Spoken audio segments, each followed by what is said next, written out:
écouter, qui nous regardez. Luc, bonjour. Bonjour Mehdi. Comment vas-tu? Je vais bien, merci. Tu as passé une bonne semaine? La semaine a été très bonne. D'accord. Aujourd'hui, tu nous parles de quoi? Eh bien, d'un autre aveugle. La fois dernière, on a parlé d'un aveugle de naissance dont on n'a pas le nom. Oui. Et que Jésus voit comme ça, fortuitement en passant. Et le récit d'aujourd'hui, c'est l'exact inverse. C'est un aveugle qui fait les pieds et les mains pour attirer l'attention de Jésus. D'accord. Donc t'écoutons. C'est Bartimée. Et lui, on connaît son nom. Bartimée, d'ailleurs, on l'appelle comme ça, Bartimée, l'aveugle. Alors, c'est dans l'évangile de Marc, mais il y a d'autres récits parallèles dans d'autres évangiles. Ils arrivèrent à Jéricho.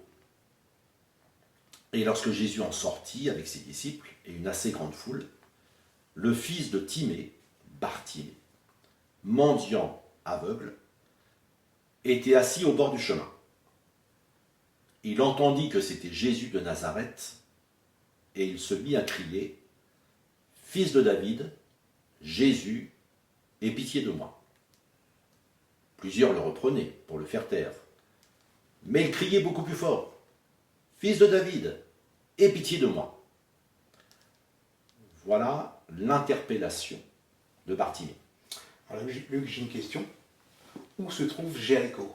Alors Jéricho est à l'ouest du Jourdain et à l'extrême est d'Israël. D'accord. On le prend d'ouest en est. À l'ouest, vous avez la Méditerranée, et à l'est, vous avez le Jourdain. Et de l'autre côté du Jourdain, c'est l'actuelle Jordanie. À l'époque, le royaume d'Amon et de Moab, les descendants de Lot, D'accord. des filles de Lot. J'ai une autre question aussi, Luc. Oui, Pourquoi plusieurs le reprenaient pour le faire taire? bonne question. Mais je reviens encore sur Jéricho parce que c'est important dans un sens, c'est une ville frontière. C'est une ville frontière. Et je me suis posé la question, mais puisque par deux fois Bartimée appelle Jésus fils de David, quelle est la relation entre David et Jéricho? Et il y a un seul texte qui nous en parle, un seul texte, et qui est lié, au terme de sa signification, avec le nom de Bartimée. Parce que Bartimée veut dire fils de Timée, et Tim, en grec, Tim, c'est l'honneur. Honoré, approuvé, réputé, digne, la dignité. Donc le fils de Timée, c'est quelqu'un qui était honoré. Mais il était aveugle. C'est un déshonneur. C'est un déshonneur. Il est le fils de quelqu'un d'honoré et lui-même est aveugle. Alors ça peut faire jaser comment ça se fait que le fils de Timée est aveugle. Et quand on lit dans le deuxième livre de Samuel, on a un récit un peu bizarre et qui est lié à la situation géographique de Jéricho, justement. Après cela, le roi des fils d'Amon, les Ammonites, mourut. Et Hanoun, son fils, régna à sa place. David dit, « Je montrerai de la bienveillance à Hanoun, fils de Nachash, comme son père en a montré à mon égard. »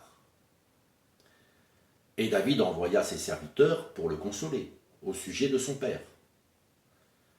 Lorsque les serviteurs de David arrivèrent dans le pays des fils d'Amnon, les chefs des fils d'Amnon dirent à Hanoun, leur maître, « Penses-tu que ce soit pour honorer Timée, honorer ton père, que David t'envoie des consolateurs?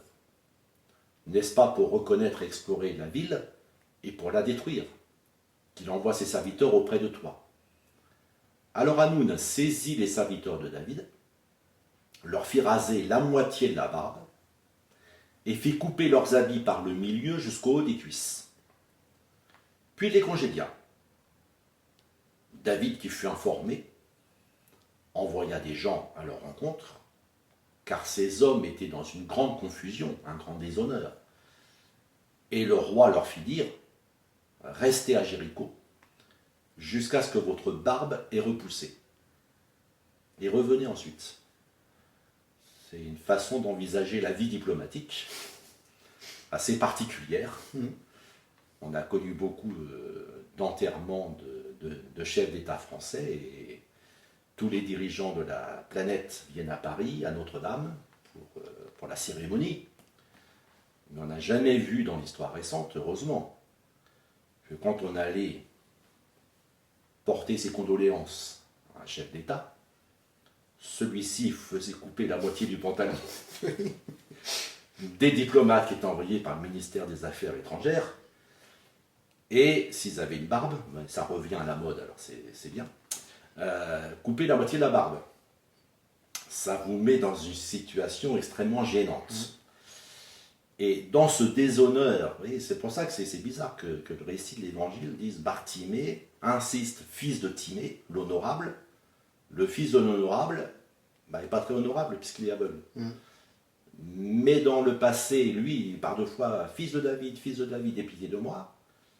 Et le seul texte de ce qu'on appelle nous l'Ancien Testament, où on parle d'une relation entre David et Jéricho, je rappelle, ville frontière avec ce royaume, et c'est pour ça qu'il leur dit restez à Jéricho jusqu'à ce que votre barbe ait repoussé. Pour nous, par exemple, ce serait Strasbourg, si on veut faire un équivalent pour la France.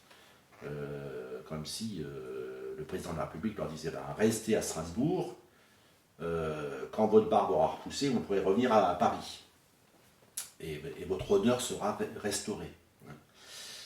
Eh bien, Bartimée est dans la même situation, à 1000 ans d'écart. Bien sûr, lui, c'est une situation individuelle. David, c'était une situation d'État à État. Mais il y a un parallèle. Et Jésus va restaurer son honneur à Bartimée. Bien sûr aussi, David a restauré l'honneur de ses hommes, puisqu'après il a fait la guerre aux fils d'Amnon, qui bien sûr ont perdu cette guerre. Enfin, il l'avait bien cherché, pour le coup. Et Jésus de même va laisser Bartimée, pour revenir à ta question, pourquoi plusieurs le reprenaient. Pourquoi plusieurs le reprenaient? Parce qu'il y a des personnes qui se croient un devoir de défendre Jésus. Oui, c'est vrai. Ils veulent protéger Jésus. Oui. Moi, j'entends parfois des personnes qui disent « Oh, je n'ai pas demandé à Jésus de faire ça pour moi parce qu'il a beaucoup d'autres choses à faire. » C'est vrai. Alors, je ne vais pas l'embêter avec mes petits soucis, avec mes petits problèmes, parce qu'il a des choses beaucoup plus importantes à s'occuper. C'est une erreur. C'est une erreur. On n'a pas à défendre Jésus, on a à croire en Jésus, Tout à fait. à obéir dans la foi aux enseignements de Jésus-Christ, à mettre notre espérance en lui, mais on n'a pas à défendre Jésus, à le protéger. Et même quand on attaque Jésus dans les médias, quand les artistes attaquent Jésus, quand on blasphème contre Jésus, Jésus ne nous demande pas de le défendre. Et Jésus va laisser ces personnes faire ce qu'elles font. Plusieurs le reprenaient pour le faire taire, mais il criait beaucoup plus fort. Et encore une fois, c'est la foi. Jésus éprouve la foi de Bartimée. Donc pour un certain temps, il le laisse en ne lui manifestant pas d'intérêt. Comme David, pour un certain temps, a laissé ses diplomates à l'écart, enfermés dans Jéricho, jusqu'à ce que leur barbe ait repoussé. Et puis à un moment, Jésus dit, ça commence à bien faire, enfin c'est moi qui ajoute, mais Jésus s'arrêta, d'action, Jésus s'arrêta et dit, appelez-le. Ils appelèrent l'aveugle et lui dirent, prends courage, lève-toi, il t'appelle. L'aveugle jeta son manteau et se levant d'un bond vint vers Jésus. Jésus, prenant la parole, lui dit, que veux-tu que je te fasse? Rabouni, lui répondit l'aveugle, que je recouvre la vue. Et Jésus lui dit, va, ta foi t'a sauvé. Aussitôt, il recouvra la vue et suivit Jésus dans le chemin. Alors, remarquez, tu as une question, je crois. Oui, je sens que tu as une question. Oui. Pourquoi l'aveugle a jeté son manteau? Eh bien, parce qu'il n'en aura plus besoin. Il n'en aura plus besoin, il a préparé son intervention envers Jésus. Peut-être ça fait plusieurs jours qu'il attend que Jésus passe. Peut-être, oui. Entendant que Jésus passait. Il l'appelle fils de David. Oui. Donc il s'est bien renseigné. Oui. Il l'appelle Rabouni, le diminutif de Rabbi. Mhm. C'est plus affectueux que Rabbi. Donc il y a une attente. Rabouni. Il y a un chant comme ça. Nous t'adorons, Rabouni, toi que notre cœur aime. Et donc il y a quelque chose de beaucoup plus personnel que de dire rabbin, rabbi, maître. Donc déjà dans son cœur, Bartimée a préparé la rencontre avec Jésus. C'est pour ça qu'il insiste. Et il ne va pas se laisser perdre du temps avec le poids du manteau. Parce qu'un manteau, c'est lourd. Surtout à l'époque, c'était fait en peau de chèvre, en peau de chameau, en peau de bête. Et le manteau est lourd. Et puis, il change de vie. Et quand Élie appelle Élisée, il met son manteau sur lui. Donc le manteau, Jean-Baptiste, on insiste, il avait un manteau de poil de chameau. Oui. Donc le manteau, c'est un style de vie aussi. Donc jeter son manteau, c'est je quitte ma vie d'aveugle, avant même que Jésus lui ait déclaré sa guérison. Dans son cœur, il est déjà guéri. Ah, encore une Il quitte fois. le manteau. Ah oui, c'est vraiment un homme de foi. Et c'est pour oui. ça que les verbes s'enchaînent les uns après les autres. C'est ça va à une vitesse, que veux-tu que je te fasse? Rabouni lui répondit l'aveugle, que je recouvre la vue. Jésus lui dit, va, ta foi t'a sauvé. Aussitôt, il recouvra la vue, suivit Jésus dans le chemin. Tac, tac, tac, tac, tac. Ah, oui. Et il ne fait ni une ni deux. Il se lève, jette le manteau. Protection dont il sait qu'il n'aura plus besoin. Son protecteur, c'est Jésus. Celui dont il espérait la venue est là, c'est Jésus. Et alors que Jésus lui donne sa liberté, va, comme à tous ceux à qui Jésus, à tous ceux qu'il a guéris, il leur dit va. Prends ton lit et marche, va dans ta maison. Et là, pareil, Jésus lui dit, va, ta foi t'a sauvé. Mais cet homme ne va pas, il reste.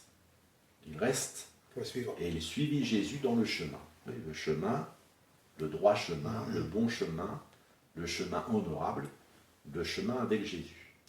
Donc Jésus restaure son honneur, lui qui est le fils de l'honorable. Il devient lui aussi à son tour honorable. Et je redis, comme les diplomates de David, ont retrouvé leur honneur. Alors si quelqu'un a perdu son honneur, eh bien c'est vrai que la rencontre avec Jésus-Christ peut faire que celui qui n'était pas honorable redevient honorable. Merci Luc pour toutes ces explications. Merci à vous de nous avoir écoutés et regardés. À la semaine prochaine. Que Dieu vous bénisse.